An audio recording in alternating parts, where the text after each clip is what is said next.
Alors, on va commencer la séance d'aujourd'hui. Donc, nous avons le plaisir d'accueillir Thomas Leblay, qui est au CNRS, Université Paris-Saclay et membre du laboratoire de vaccins, et qui va nous parler d'optimalité locale du réseau hexagonal.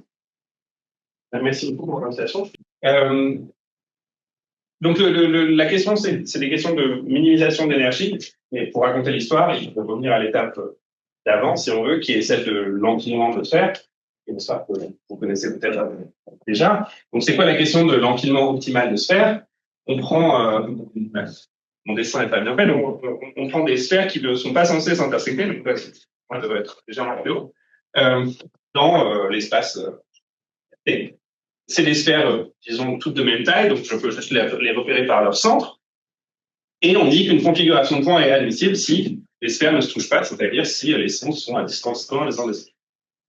À toute telle configuration, on peut associer la densité de X, alors la limite si elle existe, sinon on prend la ligne sud par exemple, c'est, on prend une grande boîte, un grand carré ou un grand disque BR, et puis on compte le nombre de points qui sont dans BR, et on divise par la taille de la boîte. Et la question de l'empilement optimal de sphère, c'est quoi la densité maximale qu'on peut atteindre de cette façon. La densité maximale, et puis, est-ce qu'on peut décrire qui sont les configurations de densité maximale? Alors, dimension 1, cette question, ensuite, vous prenez des bâtons, vous voulez les mettre de façon la plus dense, vous les mettez les uns à côté des autres, donc on a un réseau, ok? Mais dès qu'on monte en dimension, c'est pas si clair. Donc, en dimension 2, vous pouvez faire l'expérience. Enfin, je trouve que c'est assez amusant de faire cette expérience avec des gens qui ne font pas des maths. Il y a des pièces d'1 € sur la table et vous leur demandez, à votre avis, c'est quoi la façon la plus dense, quoi. La plupart des gens, intuitivement, ont la bonne réponse, mais il y a une fraction non nulle des gens qui pensent à cette option-là, qui n'est pas déraisonnable, donc de mettre juste les pièces le long d'un quadrillage carré, comme à l'école. Ok, c'est bien, on sent que les pièces sont bien rangées. Mais intuitivement, on sent aussi que on peut faire mieux en déplaçant cette rangée-là et en mettant le sommet de ce cercle ici entre les deux. Et donc en fait, ce qu'on fait si on applique cette opération, c'est que on obtient un autre réseau, pas le réseau carré Z2, mais le réseau hexagonal que je note A2 parce que j'ai appris que c'était chiffre. Bon, alors ça, c'est deux configurations particulières dans R2. Comme elles sont très régulières, on peut calculer leur densité et puis on se rend compte qu'effectivement, intuitivement, on avait bien raison de vouloir bouger les pièces parce que la densité du réseau A2, elle est strictement plus grande que la densité du réseau carré. Et en fait, il est connu depuis longtemps que le réseau A2, le réseau hexagonal, il est optimal parmi les réseaux. Ça, c'est pas trop difficile, mais en fait, ça a mis étonnamment assez longtemps avant d'avoir une preuve qu'il est optimal parmi toutes les configurations admissibles de points. Donc, les premiers résultats mathématiques, c'est au tournant du XXe siècle. Mais je crois que, j'ai jamais regardé la preuve moi-même, mais il me semble qu'elle est considérée comme ayant des petits trous. Et la première preuve mathématique complète, c'est le milieu du XXe siècle. Bon, un problème quand même assez simple. Et maintenant, en fait, il y a des preuves très courtes. On peut démontrer ça en une page, de façon astucieuse, avec des sinus et des machins. Il y a des preuves très courtes qui existent. Donc ça, c'est le problème de l'empilement de disques, de sphère en dimension 2.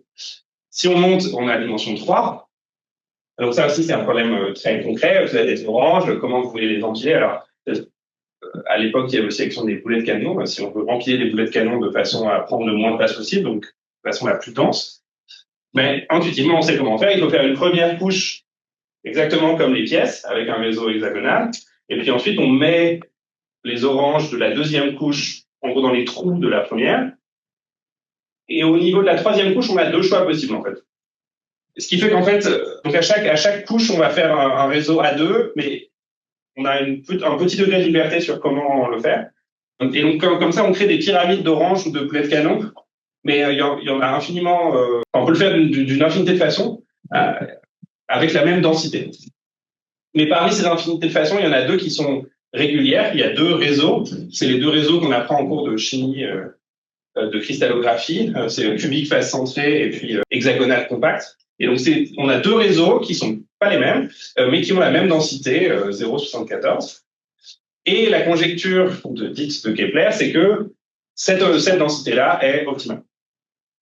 Et comme vous le savez peut-être, ça a mis beaucoup de temps avant d'avoir un résultat mathématique à ce sujet. Donc, La preuve, c'est Thomas Hales à la fin du XXe siècle. Et alors, j'ai mis 2 dates parce qu'il y a 2 preuves. En fait, il y a une première preuve et puis il a fait un second generation proof qui était donc la première preuve nécessite l'aide de l'ordinateur. Et dans la second generation, toute l'aide de l'ordinateur, elle est vérifiée, enfin, tout est vérifié formellement. Mais en particulier, il n'y a pas de preuves simples. Toutes les preuves de la conjecture de Kepler existantes sont des preuves difficiles à la fois mathématiquement et computationnellement, qui demandent l'aide de l'ordinateur. Ok, donc 1, 2, 3, c'est compris.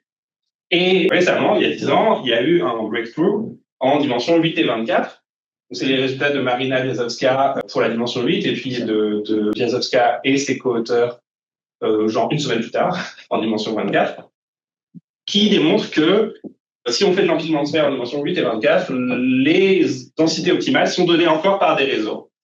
Donc, c'est des réseaux particuliers, E8 en dimension 8 et le réseau de Leach en dimension 24, qui étaient conjecturés comme étant optimaux, mais voilà, elle fait la preuve, et alors, en outre de la preuve, en fait, elle s'appuie sur ce qui s'appelle les Linear Programming Bounds de Cohn-Elkis, qui est une sorte de boîte noire, en fait, d'ailleurs, bon, la preuve est très rapide, qui fonctionne de la façon suivante, ça marche en toutes dimensions. Ça vous dit que si vous arrivez à construire une fonction f qui vérifie les conditions suivantes, c'est conditions sur f et sur f chapeau, c'est ça le truc un peu particulier, et ben, pour toute fonction f de cette forme-là, donc à toute fonction f comme ça, ben, dès qu'on arrive à en construire une, théorème, la densité maximale de l'empilement de sphères en dimension d est majorée par cette quantité. Donc, c'est une constante, f0 sur f0 chapeau.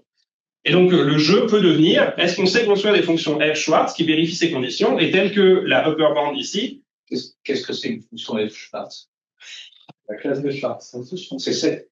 J'arrive plus à savoir si c'est une fonction Schwartz. C'est encore du visuel. C'était pas de blague. Non, mais Schwartz avec. J'ai entendu parler de lui. Non, mais non, je parle pardon. C'était pas, c'est Schwartz avec un T. Enfin, une fonction, c'est infini, qui décroît plus vite qu'à l'infini que le truc. Oui, donc le jeu devenait de construire une fonction f pour laquelle, donc qui vérifie ces conditions-là, et pour laquelle la bande supérieure qu'on trouve ici, eh ben, est la densité du réseau E8, par exemple. Auquel cas, ben, si ça vous dit qu'on ne peut pas faire mieux. Et donc, c'est ça que Biazowska fait. Elle construit une magic function f en s'appuyant sur de la théorie des formes modulaires qui lui permet de travailler à la fois sur f et sur f chapeau, disons, en même temps. Un truc amusant, c'est que cette approche-là ne fonctionne pas en dimension 2. C'est juste en dimension 2, on a une autre preuve, le fait que le réseau A2 est optimal. Mais voilà, donc si on résume cette histoire d'empilement optimal de sphères, quand tu dis que ça marche pas, c'est juste que personne n'a trouvé une fonction comme ça. Oui, pardon, on ne sait pas construire de fonction f. Oui, ce résultat, il est voilà tout le temps et machin. Simplement, on ne sait pas construire une fonction f pour laquelle cette borne-là serait faite. Voilà, donc le résumé, en dimension 1 et 2, on a la réponse et on a des preuves faciles. En dimension 3, on a la réponse, mais la preuve est à la fois compliquée et pratiquement compliquée. Et puis en fait, finalement, la dimension 8 et 24, c'est presque plus simple que la dimension 3. Parce qu'il faut être très malin, mais une fois qu'on est très malin, la preuve est relativement courte. Et c'est tout. Ce qui est conjecturé, c'est que en dimension très grande, les empilements optimaux ne sont pas toujours réguliers. Alors, en dimension très grande, il se peut qu'on gagne en ayant des trucs désordonnés. Et en dimension 4, 5, 6, 7, je crois que les gens savent qui devrait être optimal. C'est effectivement des réseaux, mais on n'a pas la. Donc ça, c'est un peu c'est une partie de la motivation. Et la question à laquelle moi je m'intéresse, c'est les questions de minimisation d'énergie. Donc le contexte est légèrement différent. On a toujours des configurations de points dans RD. Et maintenant, on se fie à un potentiel d'interaction entre les points. Et à toute configuration X, on associe cette quantité-là. Donc encore une fois, la limite, c'est peut-être pas la limite. Disons, on prend la lim inf.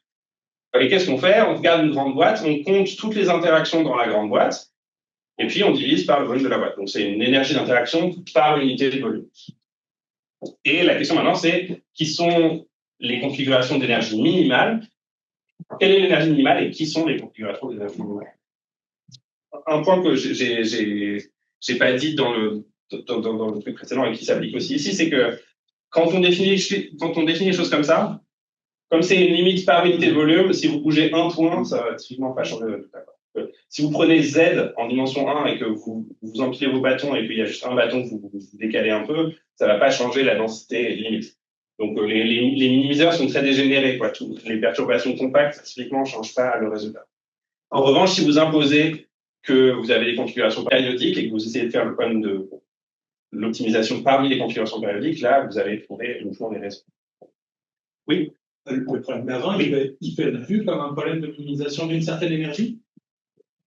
Probablement, pas dans la façon dont moi je vais raconter, mais tu peux probablement... tu peux mettre un truc... Tu mets une énergie infinie si elle se trouve chez zéro.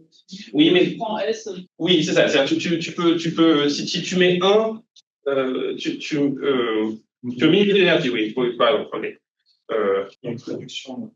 Oui, en fait, si tu prends ce potentiel-là, hardcore, du coup, pour minimiser... Enfin, je sais pas, je pense qu'il y a un moyen de retranscrire le truc. Donc, quels sont les potentiels phi auxquels on pense pour ce genre de table? Donc, il y a les potentiels, disons, un peu usuels de la physique et de lois de puissance.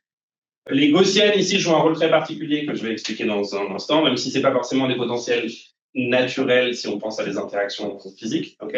Mais en revanche, il serait tout à fait naturel de considérer des trucs genre Lennard-Jones ou des choses hardcore. Et comme je vais expliquer, en fait, voilà, Lennard-Jones, ça sort du cadre pour lequel on sait dire des choses sur ces problèmes-là. Enfin, a priori, on pourrait s'intéresser à toute cette gamme de potentiels.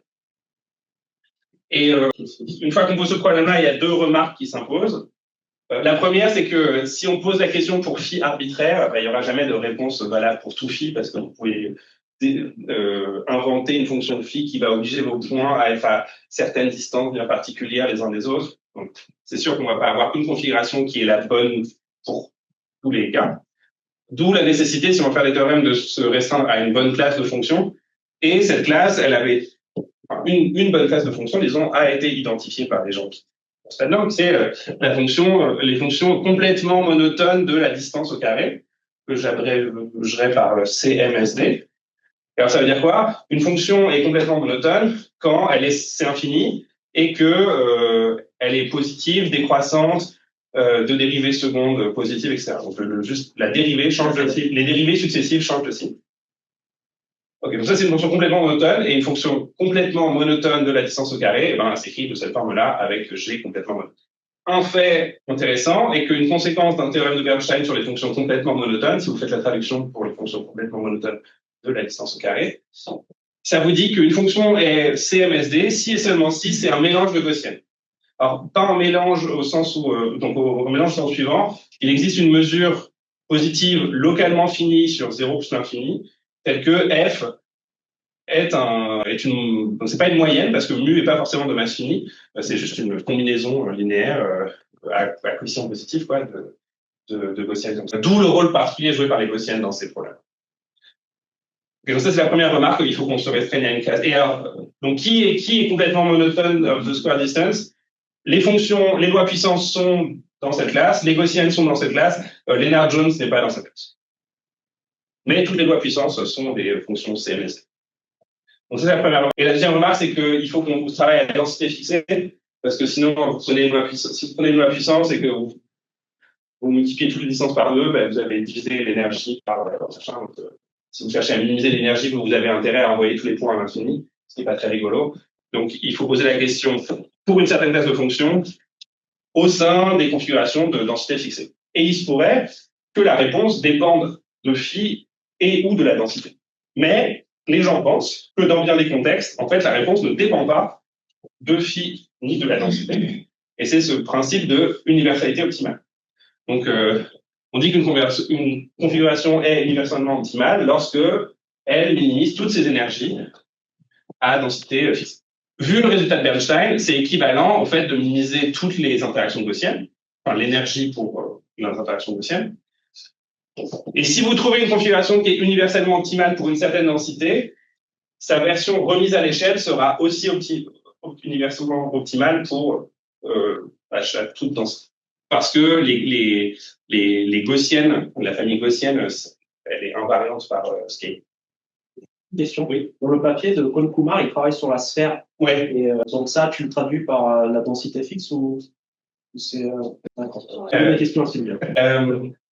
Bon, alors donc la question, alors, en dimension 1, c'est vrai, le réseau Z, qui est optimal pour l'empilement de bâtons, il est aussi universellement optimal. C'est pas complètement trivial, mais ça, c'est un exercice qu'on peut faire, quoi. En gros, l'avantage, c'est qu'en dimension 1, ces fonctions complètement monotones, machin, c'est des fonctions convexes, et une fois que vous avez de la convexité dans cette histoire-là, évidemment, la vie est plus simple, d'accord? Donc, encore une fois, c'est pas une trivialité, à la différence des bâtons qu'on empile, mais c'est vrai. En dimension 3, alors je sais pas si c'est un théorème que c'est faux, mais les gens savent que c'est faux. Pourquoi? Parce que numériquement, ils arrivent à montrer. Donc, qu'est-ce qui est faux? C'est qu'il n'y a pas une configuration qui est optimale pour toutes les interactions. Au sens suivant, si vous regardez les interactions gaussiennes et vous vous demandez qui est la configuration optimale. Selon le paramètre alpha, vous allez trouver soit le réseau cubique face centré, soit son dual qui est le cubique centré, la BCC. Donc, pour alpha petit, pour alpha grand. Et pour alpha proche de 1, ils savent construire numériquement, en tout cas, des configurations qui ne sont pas des réseaux et qui battent les deux candidats. Donc, on sait qu'en dimension 3, il n'y a pas une configuration qui répond à toutes ces questions-là du même coup. Et ce qui est remarquable, c'est qu'en dimension 8 et 24, la réponse est connue. En fait, les articles de Wiazowska et ses co-auteurs démontrent non seulement l'empilement de sphère optimale, mais aussi répondent à l'universalité optimale. Donc, le réseau E8, il est universellement optimal en dimension 8. Le réseau de Hitch, il est universellement optimal en dimension 28. Et c'est un peu les mêmes techniques qu'ils utilisent. Okay. Et le truc embarrassant, c'est qu'en dimension 2, il est conjecturé que le réseau hexagonal qui résout le problème d'enchaînement de disque est universellement optimal, mais c'est ouvert au sens fort, c'est-à-dire qu'on n'a pas un seul exemple de fonction CMSD pour laquelle on sait que le réseau hexagonal est unique. Et en particulier, une fois de plus, les techniques qui ont été développées en dimension 24 ne fonctionnent pas en dimension 2. Et ça, c'est lié au fait que les réseaux là, de Leach et les réseaux U8, les distances entre les points dans ces réseaux ont des propriétés de répartition très sympathiques qui sont presque vérifiées pour les distances entre les points du réseau hexagonal, mais il y a un facteur log qui débloque entre les deux et ça fait s'écrouler leur méthode pour construire ces fonctions magiques. Bon. OK. Alors, donc, qu'est-ce qui est connu en dimension 2? Peu de choses, mais certaines choses. On sait que le réseau A2, il est bien universellement optimal, mais au sein des réseaux. Donc ça, il y a eu tout un tas en fait, c'est des travaux de théorie des nombres qui culminent avec cet article-là, mais il y a une série d'articles avant. Donc, au sein des réseaux, la question, elle est bien comprise, et les gens sont même allés au-delà des fonctions CMSD au sein des réseaux. Il y a tout un domaine de recherche, disons, pour la minimisation au sein des réseaux. Okay. Et il y a un autre truc qui est connu, dont j'ai pris conscience récemment, disons, c'est que on sait aussi que le réseau hexagonal, il est optimal pour la distance de Wasserstein. Alors, au sens suivant, mon dessin est complètement faux, pardon. Donc, vous prenez une configuration qui sont les points jaunes, et puis vous essayez d'associer à chaque point jaune une cellule d'R1. Et les cellules sont disjointes. D'accord? Donc, vous faites un couplage entre la mesure de Lebesgue sur R2 et votre mesure de masse de Dirac associée aux points de votre configuration. D'accord? Donc, imaginez que ces cellules sont mieux dessinées et que c'est vraiment chaque point a une cellule d'R1. Okay? Et puis, pour chaque cellule, vous calculez le coût de transport Wasserstein 2. Donc, il devrait y avoir un Tx ici, c'est l'intégrale sur la cellule du coût de transporter la masse qui est en X vers le centre de la cellule, ici, xi, okay, au carré, Wasserstein 2. Et puis, vous vous demandez, c'est quoi la configuration pour laquelle, disons, le coût typique est le plus petit. Si vous voulez définir rigoureusement le coût typique, vous refaites un truc par vous prenez une grande boîte, vous calculez le coût dans toutes les cellules contenues dans la boîte, vous divisez par le volume de la boîte. Mais donc, disons, une zone typique. Et ça, la réponse est connue, c'est le réseau hexagonal. Et la preuve n'est pas si difficile. En fait, les cellules optimales pour la distance de Wasserstein, c'est des polygones, ce qui contraint beaucoup, parce que les polygones, ils sont indexés par les entiers. Et il y a un théorème de Frey et Scott qui dit que les hexagones, c'est les meilleurs. En gros, pour tout un tas de problèmes comme ça, les hexagones, c'est les meilleurs. Enfin, plus exactement, les hexagones réguliers tel que le point en jaune, il est au centre de l'hexagone, c'est la meilleure chose que vous puissiez faire. Et de fait, si vous faites ça avec les réseaux hexagonales, ça marche. J'ai pas compris. Tu optimises sur quoi? Sur toutes les configurations possibles. Oui. Et tu regardes, parce que, a priori, c'est pas toutes les mêmes cellules. Non, pardon, c'est pour ça que j'ai dit une cellule typique, pardon. Tu prends une configuration, tu fais. J'avais juste la peine de réécrire une limite par une volume, mais peut-être c'est ça là. Si ça embrouille, c'est que j'ai tort. Tu regardes sur un truc de taille R et tu utilises pas. Voilà, tu regardes sur un truc de taille R, tu regardes le coût de Wasserstein là-dedans, la somme sur les cellules, et tu divises par ce qui revient. Enfin, c'est pour ça que pour aller plus vite, je disais, tu regardes une cellule typique et tu regardes le coût typique. Mais ça, c'est pas. Mais non, a priori, les cellules sont pas toutes les mêmes, et il se trouve que le truc optimal à faire, c'est que toutes les cellules soient les mêmes, soit des hexagones réguliers. Voilà, donc c'est connu, on sait. Donc ça, je trouve que c'est un fait amusant, quoi. En fait, bon, et le réseau hexagonal, il apparaît dans la nature sur tout un tas de. D'accord. On ne sait pas démontrer la chose. Et donc, on sait faire au sein des réseaux, et en fait, récemment, les gens ont essayé d'aller un peu au-delà des réseaux et de regarder des configurations périodiques où chaque période contient 2 points, ou 4 points, ou 8 points. Donc, un réseau, c'est une configuration périodique où chaque période contient 1 point, si vous voulez. Donc, vous autorisez un tout petit peu plus de liberté. Et ça, les gens savent faire 2, 4, et je crois que récemment, les gens savent faire 8. C'est très computationnel. Donc, ils ont aussi un système de linear programming problem à résoudre, et puis à l'aide d'un ordinateur, en fait, ils déterminent des choses qui montrent que le réseau A2 est aussi minimal. Donc, je peux énoncer. Donc, moi, le résultat que j'ai, c'est un résultat d'optimalité locale de la forme suivante. Si vous me donnez une fonction CMSD et epsilon, moi, je vous donne epsilon tel que si vous bougez les points du réseau par O plus epsilon, vous ne pouvez pas diminuer l'énergie. Donc, le réseau A2, il est localement optimal dans l'espace des configurations. Ici, la perturbation du réseau que vous faites, elle peut être arbitraire. Le epsilon en question, il est quantitatif, c'est-à-dire en fonction de phi. Je peux vous donner un epsilon quantitatif, mais il est très petit. Idéalement, epsilon serait égal à, je sais pas, 1/2 de la distance entre les points par exemple macroscopique, mais ça ne va pas le cas. Donc, tu as fixé une échelle, là. Oui, j'ai fixé une échelle. Mais enfin, comme c'est vrai pour toutes les fonctions CMSD, si tu multiplies toutes les distances par 2. Oui, là, c'est au sein de la densité. Je fixe la densité, mais le résultat ne dépend pas de. Et c'est une inégalité large en général à cause de la preuve, mais si on se restreint à des sous-classes, par exemple des perturbations qui seraient périodiques avec une très grande période, en fait, c'est même un minimum strict. C'est-à-dire que si vous commencez à bouger les points, vous allez faire moins. Et en fait, c'est aussi le premier résultat de. Donc, il n'y a aucun résultat de minimalité globale. Et en fait, il n'y avait aucun. Peut-être que les gens l'avaient dans la tête, mais en tout cas, il n'y avait écrit aucun résultat de minimalité locale. Alors, pourquoi c'est plus simple que global? Bon, évidemment, local, c'est plus simple que global, mais juste concrètement, en fait, si vous essayez de faire le problème de minimisation globale, vous avez un espace d'état qui est énorme et toutes les configurations dans R2 et qui paramétérise, qui non seulement est énorme, mais en plus est difficile à décrire, quoi.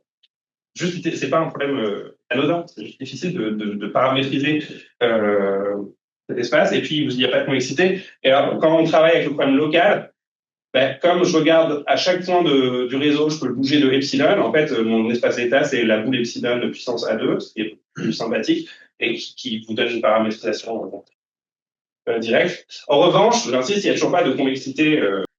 C'est pas que le problème il est localement convexe, mais pas. Il faut chercher la convexité. Elle n'est pas donnée directement, même quand on regarde autour des points. Ok. Et donc le schéma de la preuve, c'est on se ramène à travailler avec des perturbations périodiques parce que c'est plus agréable. Et puis, comme les fonctions CMSD elles sont engendrées par les gaussiennes, on s'intéresse aux gaussiennes. Et puis, la chose la plus simple, c'est quand la gaussienne est très piquée. Quand alpha est très grand, quand la gaussienne est très piquée, essentiellement, vous avez une interaction plus proche voisin, ce qui simplifie un peu la question. Et puis, quand alpha est pas très grand, mais juste d'ordre 1, vous vous intéressez avec beaucoup de vos voisins, ce qui complique un peu la chose. Et dans les deux cas, on fait un développement de Taylor. Okay, donc, le résultat, la méthode est intrinsèquement locale. Voilà. Et une fois qu'on sait traiter les gaussiennes, on peut étendre ça à toutes les fonctions CMSD. Voilà. Donc, je raconte. Finalement, la preuve n'est pas si difficile, et c'était plutôt de trouver la bonne façon de l'écrire. Je pense qu'il était difficile. Donc, c'est quoi le contexte? On a notre réseau hexagonal, là, le point violet. Et puis, chaque point violet, on va le bouger, de chaque point X, on le bouge de Px, qui est le petit vecteur rouge, et il arrive sur le point jaune. Donc, j'ai mes perturbations P, je vais mesurer leur taille. Je suppose que les perturbations sont bornées, et même petites, d'accord? Et le réseau perturbé, c'est littéralement le réseau plus les perturbations. Et donc, le but, c'est de comparer l'énergie de A2 plus P à l'énergie de A2. Le lemme de réduction à des configurations périodiques, il dit juste que si vous me donnez des perturbations et une fonction phi et epsilon, je peux construire une nouvelle perturbation P tilde qui, elle, est périodique, qui ne dépasse pas P, dont les tailles des perturbations de P tilde sont plus petites que celles de P, et la nouvelle énergie ne fait pas beaucoup pire que le réseau A2 plus P tilde, il n'a pas une énergie beaucoup plus grande que l'énergie de A2 plus P. C'est une preuve très simple. Vous prenez votre perturbation dans une très grande boîte, et ensuite vous périodisez, et vous montrez que vous ne faites pas une grosse erreur. La conséquence de ça, c'est qu'il suffit de démontrer le résultat d'optimalité locale au sein des configurations périodiques, à condition que l'analyse ne dépende pas de n, ne dépende pas de la période. Donc, en fait, c'est plutôt une question de présentation. On pourrait probablement se passer de cette étape-là. Quel est l'avantage pratique de travailler des perturbations périodiques? C'est la chose suivante. Donc, commençons par la remarque suivante, avant même de faire une quelconque perturbation. Moi, ce qui m'intéresse ici, c'est les énergies d'interaction par unité de volume, associées à un certain potentiel phi. Pour le réseau lui-même, ça a une expression très simple. L'énergie d'interaction par unité de volume de A2, c'est juste, vous prenez 0 et vous regardez toutes les interactions de 0 avec tous les autres membres du réseau. Voilà. Et il n'y a plus de limite. Enfin, la limite coïncide avec ça. Puisque, au fond, où vous soyez, de n'importe quel point du réseau, ce que vous voyez est exactement la même chose que rang 0. D'accord? Donc, vous êtes juste en train de sommer. Et le but, c'est de trouver une expression pour l'énergie des réseaux perturbés qui ressemble à ça, pour pouvoir ensuite comparer les deux. Et l'objet clé, qui est très innocent, c'est celui-là. Supposons que P soit périodique, où L, c'est un sous-groupe de A2. On va définir pour tout X, QX, qui est une mesure de probabilité sur R2. Et qui consiste à faire quoi? Vous faites la moyenne sur une période, donc X', là, est dans l'ensemble quotient, donc dans la période quotient. Et vous faites la moyenne sur une période du déplacement relatif entre le point X' et le point X' plus X. Donc ça, qu'est-ce que ça encode? Ça encode la distribution des deux placements relatifs dans la direction X. Si vous prenez un point X' et que vous regardez X' plus X et que vous comparez leurs perturbations, bon ben ça, il y a plus qu'une réponse possible, mais il y en a un nombre fini, puisque la perturbation a été choisie périodique, et moi je fais juste la moyenne de toutes ces choses. Et j'obtiens bien une mesure de probabilité sur R. J'insiste sur le fait qu'il n'y a rien de... C'est un résultat complètement déterminé, c'est juste une façon d'encoder. Et une fois que vous avez fait ça, il n'est pas difficile de montrer que l'énergie du réseau perturbé ressemble très fort à cette expression-là, sauf que maintenant, vous ne pouvez pas juste regarder 0 et le point X, parce que eux, leurs perturbations relatives, elles ont plus qu'une valeur possible. Vous faites la moyenne sur tous les déplacements relatifs possibles. Donc, vous faites la somme sur X, et au lieu d'avoir juste phi de X, vous faites phi de X plus des perturbations, U, et vous faites la moyenne sur toutes les perturbations. En fait, c'est des perturbations relatives, parce que si vous déplacez A de PA et B de PB, la nouvelle distance, c'est A moins B plus PA moins PB. C'est pour ça que c'est important de travailler avec les déplacements relatifs. Voilà. Et donc, maintenant, le but, c'est de comparer cette expression-là à cette expression-là, en utilisant cet objet-là, qui a intérêt à ne pas être arbitraire, parce que sinon... Et le calcul élémentaire, c'est le calcul suivant. On va regarder les interactions gaussiennes de paramètres alpha, okay, et on veut une borne... En fait, on veut que ça, ce soit positif.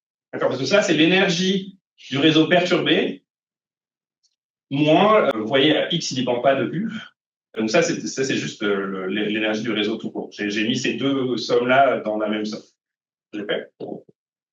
Une remarque, c'est que cette mesure-là, pour une raison élémentaire, elle est toujours centrée, enfin de moyenne nulle. Ok? Donc, votre terme d'ordre 1 dans votre développement de Taylor va toujours se simplifier.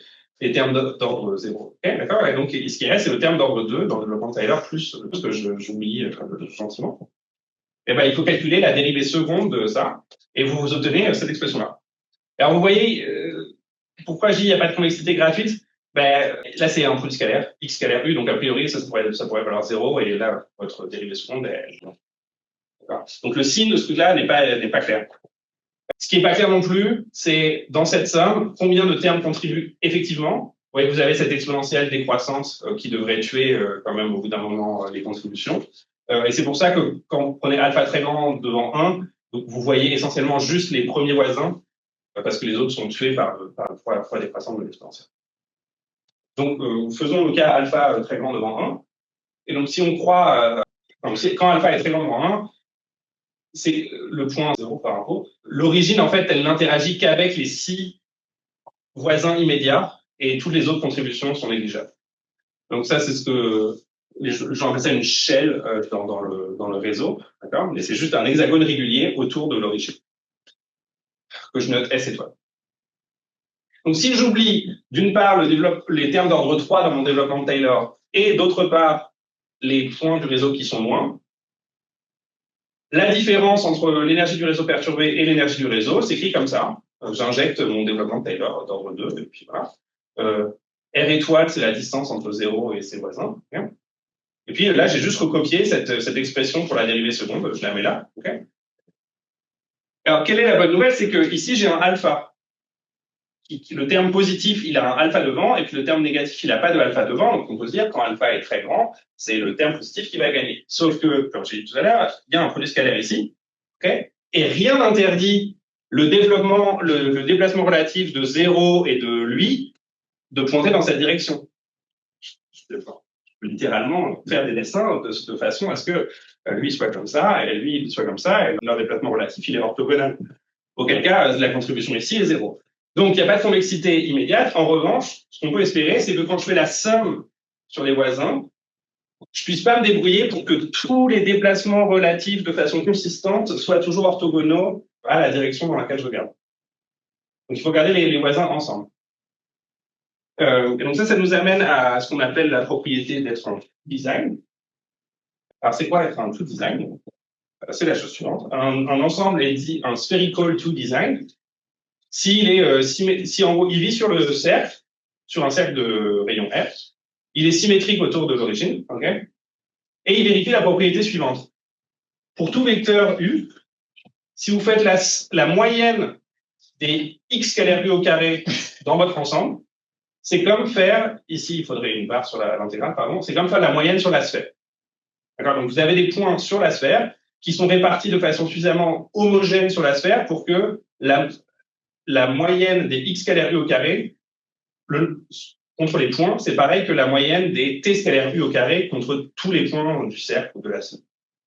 Et évidemment, en dimension quelconque, cette moyenne-là, ça dépend du rayon de la sphère, du module de U, et puis il y a une constante devant. Donc, par exemple, en dimension 2, vous savez que l'intégrale de cos carré, ça fait 1. Donc, si votre... voilà, ça c'est ce qu'on appelle un spherical to design. Et puis, si vous remplacez 2 par un moment supérieur, vous êtes un spherical design d'ordre plus grand. Et il n'est pas difficile de vérifier que si vous avez un polygone régulier à n côtés, c'est un n-1 design. Donc, les hexagones, c'est des 5 designs. Ça vérifie cette identité pour 2 et pour 4. 1, 3 et 5, c'est gratuit par symétrie. Et en particulier, un hexagone, c'est un 2 design, puisque c'est même un 5 design. Si c'est un 5 design, c'est un 2 design? Oui, c'est la définition de F1 T design, c'est jusqu'à l'ordre T. Pardon, ouais, c'était pas clair. Quand j'ai dit quand on remplace par les mouvements plus grands. Pardon. Non, c'est régulier. Tout ce dont ouais, pour tout ça. C'est les trucs tu vois, somme des cos puissance K. C'est complètement élémentaire, quoi. Comme, il y a une identité. Ouais, il y a l'identité complètement, de trigonométrie, c'est pas trop. En revanche, la question que tu soulèves est en fait intéressante, c'est est-ce qu'on peut construire des trucs qui vérifient ça à l'ordre 4, mais pas à l'ordre 2? Les gens, c'est, ouais, ok. Et alors, donc, à quoi ça me sert d'introduire cette définition? À faire la remarque suivante. on revient à cette expression-là. Moi, je vous montrais que ça, c'est positif. Hein, je vous rappelle, au moins pour alpha grand. Si ma mesure Qx, qui encode les déplacements relatifs, ne dépendait pas de x, vivons dans un monde où Qx ne dépend pas de x. Cette quantité-là, que vous voyez ici, le alpha, je l'oublie là, la somme sur machin, je l'écris comme ça. J'intervertis gentiment l'intégrale et la somme, puisque maintenant, Q ne dépend pas de x. Et là, je me retrouve avec somme sur x dx carré U carré. Mais c'est la somme sur un hexagone. Un hexagone, c'est un tout design. Donc, en fait, avec C égale 1,5, vous trouvez une expression comme ça. Parce que vous pouvez remplacer cette somme sur les sommets de l'hexagone par un truc qui dépend juste de U et du rayon de l'hexagone. Et vous voyez que ce par quoi vous le remplacez, c'est exactement ce qui est là. D'accord? Donc, effectivement, x, je ne sais pas comparer ces intégrales, mais la somme sur x, je pourrais la comparer à ce truc-là. Et pour que ça, ce soit positif, cette différence, eh ben, il suffit que 2pi alpha fois une certaine constante soit plus grande que 1. Bon, ben, quand alpha est assez grand, c'est vrai. Super, sauf que ma fonction Q, elle dépend de x. Enfin, ma mesure Q, elle dépend de x. Et en fait, il y avait un article qui traitait déjà le résultat dont j'ai parlé, mais qui a été rétracté en disant que ça, parce qu'en fait, enfin, à un moment dans le calcul, ils oublient que Q dépend de x, et ça. OK. Et donc, ce qu'il me faut, eh ben, c'est une version avec Q, enfin, qui dépend de x, et c'est le lemme suivant, que j'ai appelé le periodic to design, c'est-à-dire, dans mon contexte de perturbation périodique, en fait, l'inégalité suivante est toujours vraie. Cette somme-là est toujours plus grande que 1/4 fois cette somme. Donc, si mes Q ne dépendaient pas de x, je pourrais remplacer, j'aurais égalité avec 1,5. Et là, j'ai une inégalité avec 1/4. Donc, on ne perd pas grand-chose, en fait. Et la preuve est élémentaire. Il faut faire Fourier et puis faire des calculs de trigonométrie élémentaire. La preuve utilise de façon cruciale le fait que dans mes 6 voisins autour de 0, j'ai 3 directions. Enfin, en fait, j'ai 6 voisins, mais chacun vient par 2, d'accord. En fait, j'ai 3 directions et que l'une est la somme des 2 autres. En particulier, cette inégalité-là, elle est fausse pour Z2.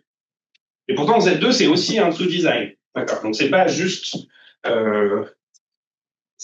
une propriété de tout design, c'est vraiment, en ce sens-là, le réseau hexagonal, si vous voulez, il est plus robuste que le réseau carré, parce que le fait d'avoir des trucs qui dépendent de x maintenant, pour Z2, ça s'écroule complètement. Vous ne pouvez pas comparer ça à ça. Enfin, directement, la seule constante optimale, c'est 0. Voilà. Ce qui, d'ailleurs, indique fortement que Z2, enfin, donc, du coup, la preuve que je raconte ne fonctionne pas pour Z2. Z2, je ne sais pas si c'est un minimum local. Et je soupçonne fortement que ça n'est pas un minimum local, notamment parce que ce truc-là se reste affiché. OK. Et ça, en fait, ça a fini la preuve de l'optimalité pour alpha. On a récupéré la convexité juste pas sommet par sommet. Il faut prendre couche. Enfin, on a identifié juste la première couche et puis en traitant les 6 sommets à la fois, le truc devient. Voilà. Alors maintenant, si on regarde alpha qui est pas très grand, qui est moyen ou petit, le problème c'est que 0, il n'interagit pas juste avec ses voisins, il interagit avec tout le monde dans le réseau. Enfin, pas tout le monde, mais beaucoup de layers. Alors la façon de procéder est la suivante. On va regarder juste les couches suffisamment basses, et puis les couches basses, et puis les couches suffisamment hautes, on les oublie. C'est-à-dire, à partir d'un moment, quand même, l'interaction devient trop faible et on peut négliger. Puis on fait un développement Taylor parce qu'on ne sait rien faire d'autre. Et donc maintenant, le calcul ressemble à ça. Au lieu d'avoir juste la somme sur la première couche, vous avez la somme sur, c'est les x dans le réseau, bien sûr, hein, sur toutes les couches jusqu'à la taille R de votre terme d'ordre 2 dans le développement Taylor. Ça va pas changer. Plus les termes d'ordre 3, OK, qui sont certes lower order, mais il y en a beaucoup. Et puis, il faut faire un peu attention parce que les dérivés de ces trucs-là, c'est des exponentielles, ça peut vite exploser. Okay. Mais oublions ce terme d'ordre-là et concentrons-nous juste sur le terme d'ordre 2, que je réécris subtilement en disant que j'ai une forme quadratique appliquée à UU, donc j'écris comme ça. OK. Et là, OK, super. Et donc, quelle est l'idée ici? Vous vous rappelez QX, j'ai dit, c'est une mesure de probabilité sur R2. Voyons-la comme la loi d'une certaine variable aléatoire du déplacement Px moins P0, et l'aléa, c'est quoi? C'est juste, j'ai ma perturbation périodique, donc j'ai une période, j'ai un nombre fini de points dans ma période, je prends un point au hasard. Uniforme. C'est ça l'aléa. Il n'y a pas d'aléa, c'est juste, voir une moyenne comme tirer un truc uniformément. Vous allez voir pourquoi. C'est juste du langage. Auquel cas, si je pense que QX c'est la loi d'un certain déplacement aléatoire, cette quantité-là, de façon très astucieuse, je la vois comme, sachant que tout est centré, c'est la covariance de la coordonnée A et la coordonnée B. OK. Mais, pardon, si je vois les choses comme ça, ce déplacement, il est stationnaire. Il est invariant par translation le long du réseau. La loi est invariante, pardon. La loi est invariante. Juste par définition du fait que la mesure uniforme sur un groupe fini, elle est invariante par... Tout ça, si vous n'avez jamais enseigné les séries temporelles pour dépanner un collègue, vous pouvez démontrer c'est super. Donc, à cette occasion, j'avais appris, peut-être que pour vous, qu'il y a des théorèmes sur les champs stationnaires, il y a des théorèmes de structure sur leur fonction dite d'autocorrélation. Ça, c'est la version la plus simple. Prenons une suite stationnaire de variables aléatoires centrées xk, et puis regardons la covariance de xk et de x0, qui est la fonction d'autocorrélation du processus. Ça, c'est ce qu'on appelle, ça a la propriété d'être une fonction définie positive sur z. Et le théorème de Bochner dit que toute fonction définie positive sur z est la transformée de Fourier d'une mesure finie positive sur le dual de Pontryagin de z, à savoir le cercle. Et donc, les gens qui font de la série temporelle, c'est ça la mesure spectrale du processus. Le point ici, c'est que c'est une mesure positive. C'est un truc, le fait que ce soit la mesure, la transformée de Fourier d'une mesure, très bien, mais elle est non seulement finie, mais en plus positive. Et la positivité ici est intéressante parce que moi, je cherche à montrer plus grand que 0. Donc ici, il faut une adaptation. Mon processus, il n'est pas sur Z, il est sur le réseau A2, ok, peu importe. Et surtout, il est à... Enfin, là, c'est des XK, des valeurs aléatoires réelles. Moi, j'ai des déplacements dans R2. Donc, il faut la version multivariée de ça qui se trouve existe et qui ressemble à la chose suivante. Donc, au lieu d'avoir ma fonction de corrélation XK x0, j'introduis cet objet-là qui encode le même genre d'information. Et c'est aussi une fonction définie positive sur le réseau. Et des théorèmes existent qui disent que toutes ces fonctions positives, définies positives, sont les transformées de Fourier de mesure, sauf que maintenant, ça c'est une matrice, d'accord ? Et donc ma mesure, elle est à valeur matrice. Donc cette fonction-là, à valeur matrice, c'est la transformée de Fourier d'une mesure à valeur dans les matrices symétriques positives de taille de 2, parce que je suis dans R2. Okay ? Donc c'est pas une mesure à valeur, vous prenez la définition d'une mesure, c'est une application de tous les borréliens dans R+, qui vérifie les propriétés d'activité. Vous remplacez le fait d'être à valeur dans R+, dans le fait d'être à valeur dans les machins symétriques positifs, et vous avez encore une notion de, si je prends la mesure d'un truc plus gros, ma matrice doit être plus grosse au sens des matrices positives. Voilà. Et donc l'intérêt de faire ça, c'est que si je reviens en arrière, j'avais cette somme sur le réseau de quantités qui font intervenir ces fonctions de corrélation entre mes déplacements aléatoires. Encore une fois, que j'ai complètement inventé, il n'y a rien d'aléatoire dans l'histoire, c'est juste un point de vue. Si j'applique une formule de Poisson pour une somme sur le réseau, je peux faire Poisson, ce qui consiste essentiellement à dire que la somme sur le réseau d'une fonction, c'est pareil que la somme sur le réseau dual de la transformée de Fourier de whatever is here.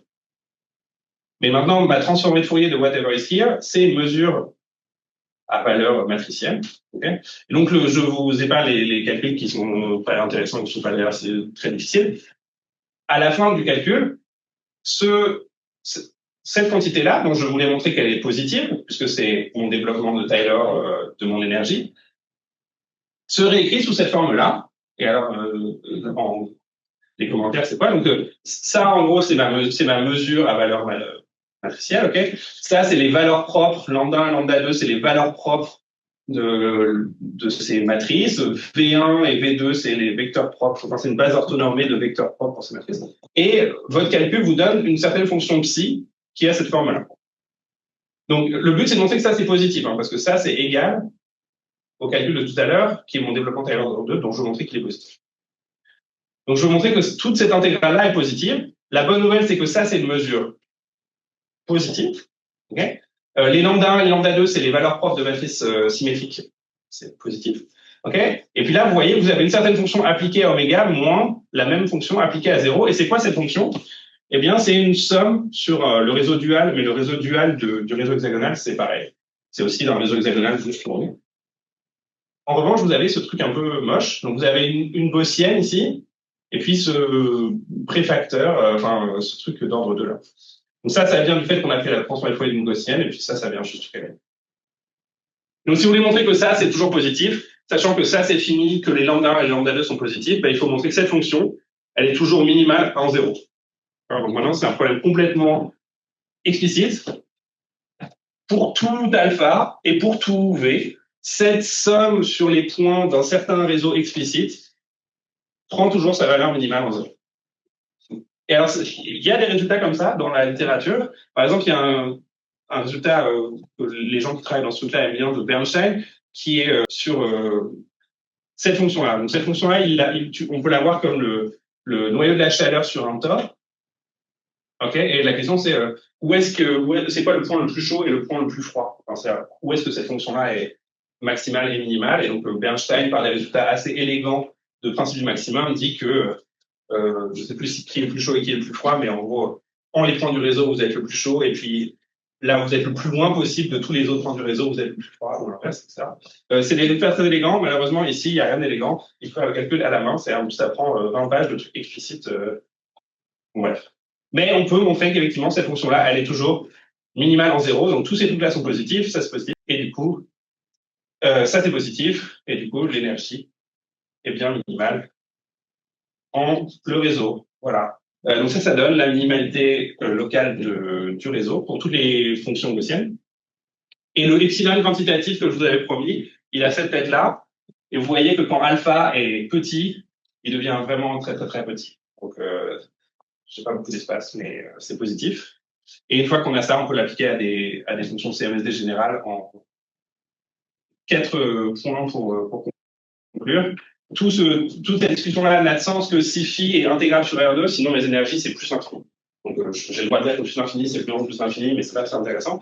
Et par exemple, si je voulais traiter le cas coulombien ou des cas avec des potentiels à portée plus grande, il faudrait faire une manipulation qui se trouve ne pas bien passer avec les estimés que j'ai. C'est un peu dommage. Est-ce qu'on peut étendre ça à des fonctions qui sont presque CMSD, genre Lennard-Jones pour certaines densités? La preuve ne s'applique, ce que j'ai dit, la preuve ne s'applique pas au réseau carré. Ça ne dit pas que le réseau carré n'est pas un minimum local, mais je soupçonne que ce ne soit pas un minimum local. Et je ne sais pas si on peut faire ce même genre d'argument en dimension supérieure. Je m'arrête ici, je vous remercie pour la 2, c'est pas un maximum local? Un maximum local, ce serait... Que tu montrais tout à l'heure, où on avait l'impression que si tu poussais un peu une rangée vers la gauche ou vers la droite, ça allait densifier. Peut-être que je confonds les deux. Peut-être pour le packing, mais oui, enfin, donc le dessin du début, c'était pour l'empilement de sphères. J'ai du mal à croire que ce soit un maximum local, dans le sens où tu ne puisses pas faire pire en faisant n'importe quoi. Mais pour l'énergie, je ne pense pas non plus que c'est quand même un choix non stupide. C'est juste que tu peux faire un peu mieux si tu vas dans la direction du réseau triangulaire. C'est quoi les densités optimales pour les dimensions? Ah, je les connais pas par cœur. Descendre tableau. Alors, c'est facile, imagine. Oui, tu veux dire, c'est quoi l'ordre de grandeur par rapport à 0,74, tu veux dire? Ouais. C'est une bonne question. Donc, les seuls trucs qui sont connus en dimension générale, c'est des upper bands sur la densité. Et je crois que ça décroît très, très vite. C'est genre exponentiel, décroissant en n, où n est la dimension. Mais bon, 24, c'est... Enfin, du coup, je ne serais pas surpris que pour 24, déjà, c'est assez petit. Quoi. Mais je n'ai pas de... Et si on remplace le cube par une sphère qui se remplit des petites sphères dans des grandes sphères, est-ce que ça change quelque chose? Des petites sphères dans des grandes sphères? Oui, là, l'empilement est dans un cube. Ah, non, j'ai dessiné un cube. Ça n'a aucune importance. C'est pas dans un cube, c'est juste... je compte dans une grande boîte. Ma densité, c'est une densité en volume infini, quoi, par unité de volume. Si on a une boîte. Alors, si on pose le problème en volume fini, c'est-à-dire dans un volume de 10 litres, là, ça va changer. On met des balles de ping-pong ou des balles de flou. J'avais une question sur ta slide 9. 9? Ouais, le truc, tu disais que c'était vrai aussi Ce problème de minimisation de l'énergie en dimension 8 et 24, c'est encore avec l'astuce de Cohen-Elkis là. Ouais. C'est la même. Ouais. Ah, je sais pas si c'est la même fonction, mais c'est la même méthode. Okay. Et donc il y a aussi des linear programming bounds pour ce genre de problème. Et en gros, ils savent construire des fonctions magiques pour. C'est la même fonction. Ouais. Ah, c'est pas la même fonction. Mais oui. C'est un maximum, donc on dit, est-ce qu'il y a une configuration dans laquelle la majoration avec F chapeau, elle est atteinte? Oui, justement. En fait,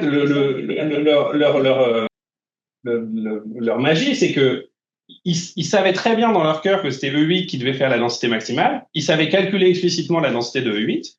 Et ensuite, ils ont trouvé une fonction F qui disait que le maximum, ça pouvait pas être plus grand que la densité de E8. Donc c'est plutôt dans l'autre sens que c'est marché. Ils savaient quelle était la densité qu'ils voulaient obtenir et ils ont construit F qui disait qu'on pouvait pas faire mieux. Et je crois même d'ailleurs que du coup, c'est une égalité, alors. Oui, du coup, c'est une égalité. Mais donc, le linear programming bound vous donne une inégalité. Et si par ailleurs, voilà. C'est vraiment la fonction magique, quoi. Oui, c'est ça. C'est la dimension magique. C'est ça, c'est la fonction magique. Tu sais pourquoi c'est 8 et 24?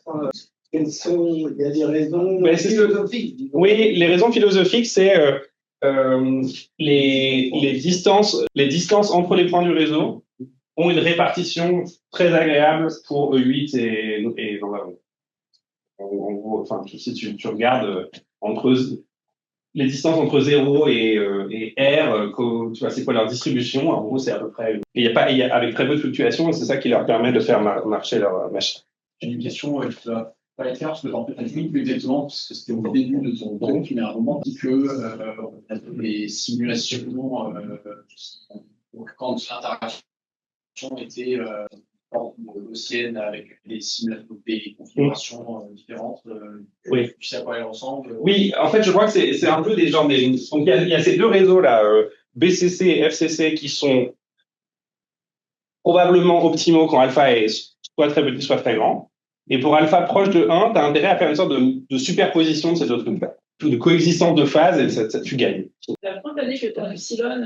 Et petit. Quand tu fais des mesures, justement, je ne sais pas, de faire tendre epsilon vers 0. Ah ben donc si la mesure nue elle est à support tu vois compact dans 0 plus infini, c'est bon, et du coup il faut jeter les bords. Et c'est pour ça que c'est compliqué pour tout le monde. Il y a une question à distance. Benoît, je ne sais pas si tu peux parler. Tu m'entends? Ouais, moi je peux parler si vous m'entendez. C'est bon? C'est bon, ouais. Oui. Ouais. Moi je me posais une question pour le début, le packing là. Qu'est-ce qui se passe si tu as, mais à un moment j'entendais pas bien, j'espère que la question n'a pas été posée. Si tu as deux populations de particules avec deux rayons différents, R1 et R2.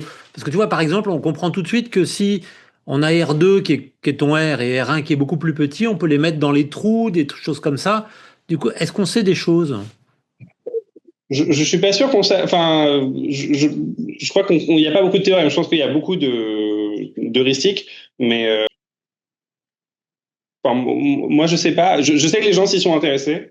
Je sais pas how far we can get, quoi. Ok. Mais c'est. Ouais, ou si on a des distributions de particules avec des, tu vois, particules. Tu vois, on pourrait imaginer quoi, qu'on a des particules qui sont dont les rayons sont décrits par des distributions. Est-ce qu'il y a une notion de packing? Est-ce que ça a été regardé? Bon, peut-être, oui, il faut regarder. Ok, merci. J'en sais des trucs avec deux rayons, c'est sûr que ça a été regardé. Ce que tu décris avec les distributions de rayons, c'est une bonne question, mais j'ai pas de. Il n'y a pas d'autres questions à distance? Merci beaucoup encore pour l'exposé.